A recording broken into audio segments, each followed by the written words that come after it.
को कर्ज वठी को व्याज खणी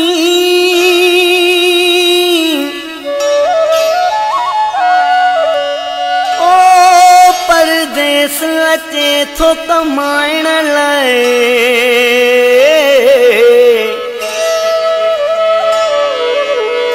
हिते दोस्त हुजे या माइट हुजे केर तैयार न हूंदुसि रहाइण लाइ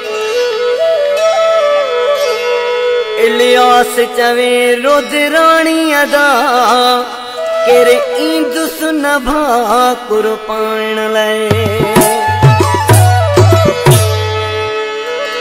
सभिनी खे ख़बर आहे परदेस ॾुखियो आहे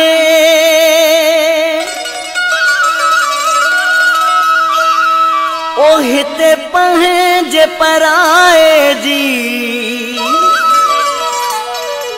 अल्लाह ख़बर पवंदी आहे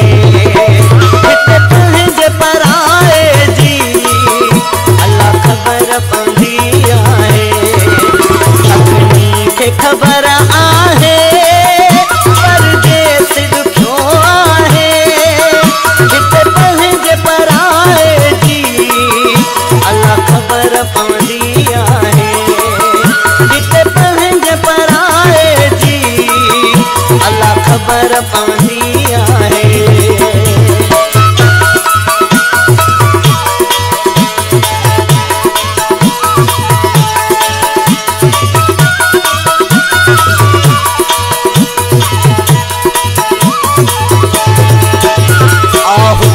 हलियो अच तूं ईअं चई हा घुराई गई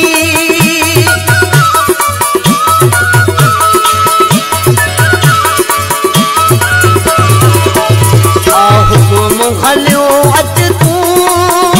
ईअं चई हा घुराई गई तोए मुंहुं पे भुंजाई गई मूं पर खे ॾिठो आहे तोए मुंहुं पे भुंजाई गई मूं पर खे ॾिठो आहे सभिनी खे ख़बर आहे परदेस ॾुखियो आहे हिते पंहिंजे पराए जी अल्लाह ख़बर पवंदी आहे हिते पंहिंजे पराए जी अल्लाह ख़बर पवंदी आहे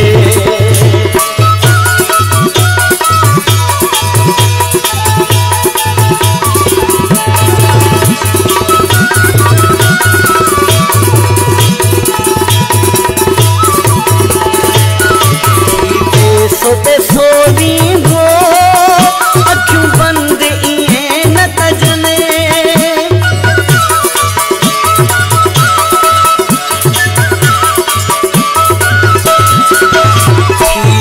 सोते सो दींदो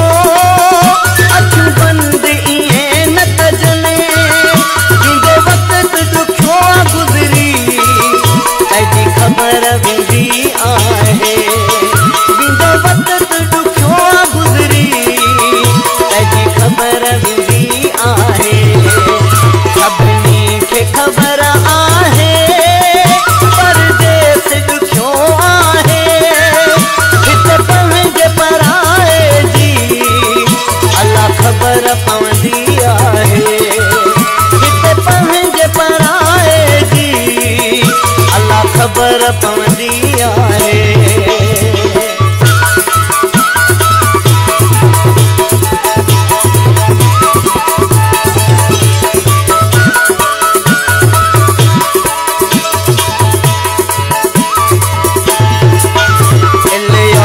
ही रुद्राणी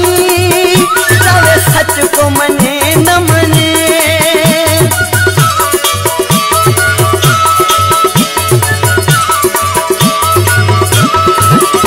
इलियास ही रुद्राणी चवे सच को मने न मने पंहिंजो मुल्क भलो आहे हिते केर कंहिंजो न आहे पंहिंजो मुल्क भलो आहे हिते केर कंहिंजो न आहे